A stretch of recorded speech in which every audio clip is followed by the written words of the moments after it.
The breaking point. The emergency session of the Intergalactic Assembly had been called within hours of the attack, but Admiral Sarah Reeves already knew it would be meaningless. She sat in the observation gallery above the main chamber, watching Earth's lead diplomat, Ambassador Marcus Chen, present the evidence to representatives from 47 different species. The holographic display showed what remained of Research Station Meridian 9. It had been a beautiful facility once, a spiral of interconnected modules orbiting a gas giant in the Kepler 442 system. 800 of humanity's brightest minds had called it home, along with their families. Now it was debris, scattered across 3 million kilometers of space, still glowing from the plasma weapons that had torn it apart. The Talkesh Empire's representative, a towering creature with 4 arms and crystalline skin that refracted light into rainbow patterns, stood motionless as the evidence was presented. Its translator device rendered its voice into flat, emotionless standard Galactic. The station was conducting research in proximity to Talkesh territorial waters. We provided adequate warning. Your species chose to ignore diplomatic boundaries. Sarah's hands gripped the railing of the observation deck hard enough that her knuckles went white. Adequate warning. They had sent a single message demanding evacuation within 2 hours. 2 hours to pack up 5 years of research, to evacuate families, children, elderly scientists who had made Meridian 9 their retirement dream. The station administrator had been composing a response, requesting clarification and negotiation, when the first volley hit. Ambassador Chen's voice carried the weight of barely controlled fury. The research station was in neutral space, as verified by the Assembly's own cartographic division. The Talkesh claim is baseless, and even if it were valid, the destruction of a civilian facility without allowing time for evacuation violates 17 interstellar conventions. The Assembly Arbiter, a gaseous being contained within a magnetic field, pulsed with calming amber light. The matter will be reviewed by the proper committees. In the meantime, all parties are encouraged to exercise restraint and allow the diplomatic process to unfold. Sarah closed her eyes and saw the faces again.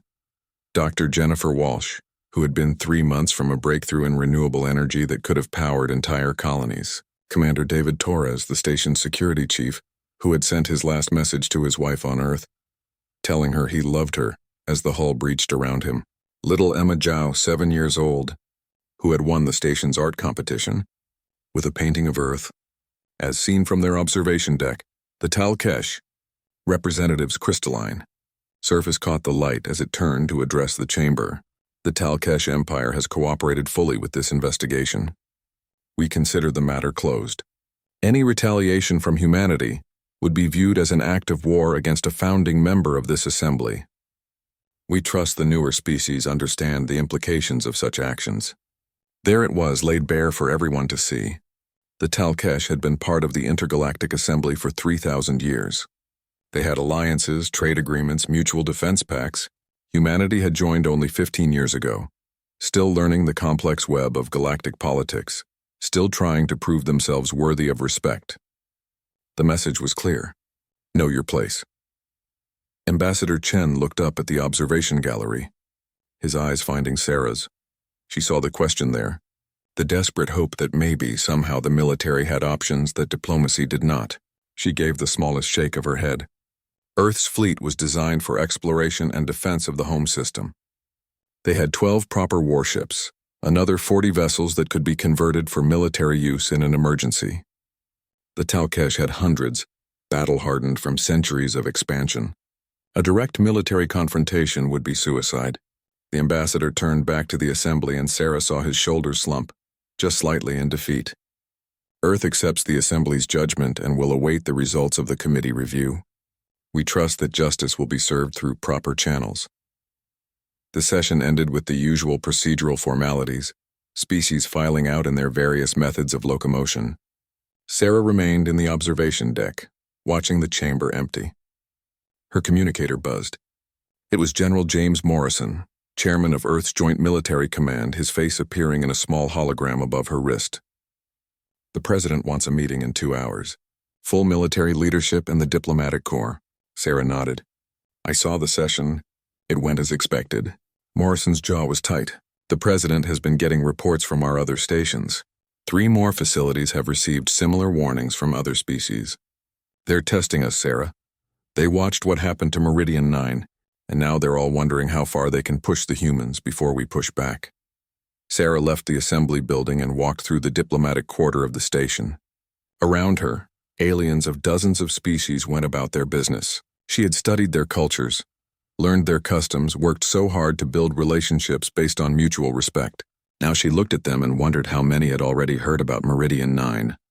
How many were calculating whether humanity was worth respecting or simply worth exploiting. The transport back to Earth took 6 hours. Sarah spent most of it in her quarters reviewing personnel files, every officer in the fleet, every scientist working on experimental weapons projects, every civilian with skills that could be converted to military applications. By the time she arrived at the presidential compound in Geneva, she had 3 different proposals drafted and a cold certainty in her gut that everything was about to change. The meeting room was packed. President Catherine Walsh sat at the head of the table, looking like she had aged 10 years in the past 24 hours. Around her sat the Joint Chiefs, the heads of intelligence agencies, key members of the diplomatic corps, and leaders from the civilian science community. Ambassador Chen was there, still wearing his formal diplomatic robes, his face a mask of controlled emotion. The president did not waste time with pleasantries. The assembly has made its position clear. The Talkesh will face no consequences. We have been advised to accept this and move forward. She looked around the room. I want options. General Morrison activated the central display. Option 1 is full diplomatic escalation. We withdraw from the assembly, make our case directly to individual species, try to build a coalition. The intelligence chief, Director Sarah Okonkwo, shook her head. We have relationships with maybe a dozen species strong enough for that to work. The rest will side with the Talkesh out of fear or self-interest. Morrison continued. Option 2 is limited military response. Targeted strikes against Talkesh military assets, nothing that escalates to full war. Another general, Thomas Rodriguez, cut in. They have 10 times our firepower and ancient alliances. Limited strikes just give them an excuse to finish what they started. The president leaned forward. And option 3? Morrison glanced at Sarah before responding. Option 3 is that we stop playing by their rules entirely. The room fell silent. Admiral Chen spoke carefully. What exactly does that mean, General? Sarah stood, activating her own display. It means we acknowledge that we cannot win a conventional war against the Talkesh or any other major power. It means we stop trying to be the eager students learning from the older species.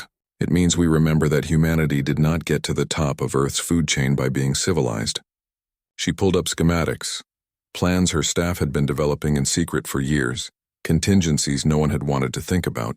We have resources they have dismissed as primitive. We have creativity they cannot predict because we think differently than any species they have encountered. We have 7 billion people who are about to learn that the galaxy sees them as acceptable casualties. President Walsh studied the plans in silence. This would change everything. We would become what they fear, not what they respect. Sarah met her eyes. Madam President, they already do not respect us. Meridian 9 proved that. The question is whether we are willing to become something they fear, or whether we wait for the next station to be destroyed, and the next, until they decide Earth itself is in their way. The president looked around the room at the faces of people who had spent their careers building humanity's reputation in the galaxy, trying to prove they belonged among the stars. She thought of the 800 faces from Meridian 9, the children who would never grow up, the discoveries that would never be made. When she spoke, her voice was steady and cold. Recall all our diplomats from the assembly. Shut down every human facility within range of hostile species, and prepare the fleet. The room erupted in urgent conversation, but Sarah barely heard it. She was already thinking about the next steps, the terrible, necessary steps. Humanity was about to stop being civilized. The galaxy would learn what that meant soon enough.